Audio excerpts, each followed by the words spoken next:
اعوذ باللہ من الشیطان الرجیم۔ اللہ کی پناہ مانگتا ہوں میں شیطان مردود سے۔ بسم اللہ الرحمن الرحیم۔ اللہ کے نام سے شروع جو نہایت مہربان رحمت والا ہے۔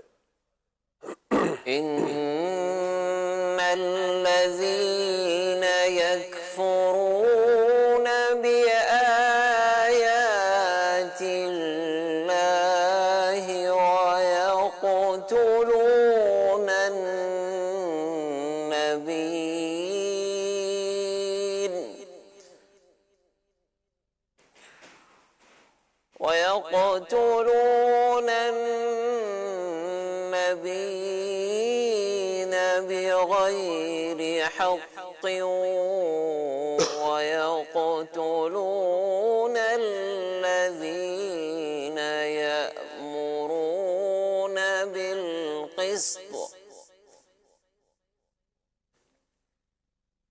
ويقتلون الذين يأمرون بالقسط من الناس فبشرهم بعذاب أليم۔ أولئك الذين حبطت أعمالهم في الدنيا والآخرة وما لهم من ناصرين۔ آسان ترجمہ قرآن کنز العرفان۔ بے شک وہ لوگ جو اللہ کی آیتوں کا انکار کرتے ہیں اور نبیوں کو ناحق شہید کرتے ہیں اور انصاف کا حکم کرنے والوں کو قتل کرتے ہیں، انہیں دردناک عذاب کی خوشخبری سنا دو۔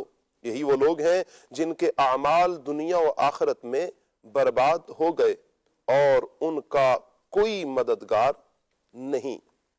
یہاں بنی اسرائیل کے 3 جرموں کو بیان کیا گیا۔ پہلا، اللہ پاک کی آیتوں کا انکار کرنا۔ دوسرا، انبیاء کرام علیہ السلام کو معاذ اللہ شہید کرنا۔ تیسرا، انصاف کا حکم دینے والوں کو قتل کرنا۔ چنانچہ بنی اسرائیل نے ایک مرتبہ صبح کے وقت 43 نبیوں کو علیہ السلام کو شہید کیا، 43 نبیوں کو شہید کیا۔ پھر جب ان میں سے 112 عابدوں نے اٹھ کر انہیں نیکی کا حکم دیا اور برائیوں سے منع کیا تو اسی روز شام کو انہیں بھی قتل کر دیا گیا۔ اس آیت میں نبی کریم صلی اللہ علیہ وآلہ وسلم کے زمانے کے یہودیوں کی مذمت اس لیے ہے کہ وہ اپنے آباء و اجداد کے ایسے بدترین فعل سے راضی تھے۔ اولئک الذین حبطت اعمالهم فی الدنیا والآخرہ وما لهم من ناصرین۔ یہی وہ لوگ ہیں جن کے اعمال دنیا و آخرت میں برباد ہو گئے اور ان کا کوئی مددگار نہیں۔ اس آیت سے معلوم ہوا کہ انبیاء کرام علیہ السلام کی جناب میں بے ادبی کفر ہے، اور یہ بھی کہ کفر سے تمام اعمال برباد ہو جاتے ہیں، کیونکہ یہودیوں نے اپنے انبیاء کرام علیہ السلام کو شہید کیا تھا، جو سخت ترین بے ادبی ہے، اور اس پر ان کے اعمال برباد کر دیے گئے۔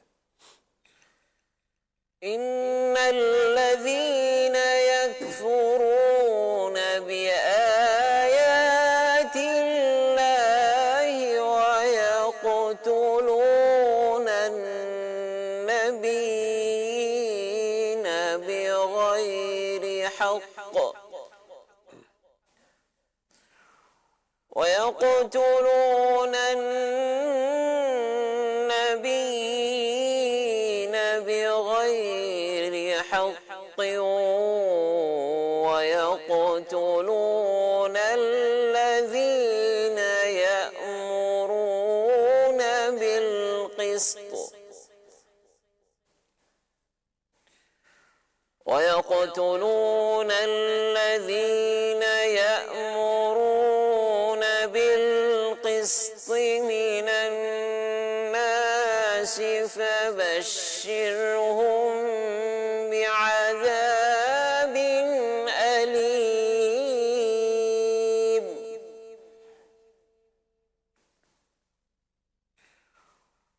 أولئك الذين حبطت أعمالهم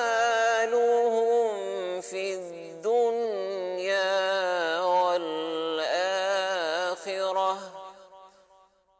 وما لهم من ناصرين. صدق الله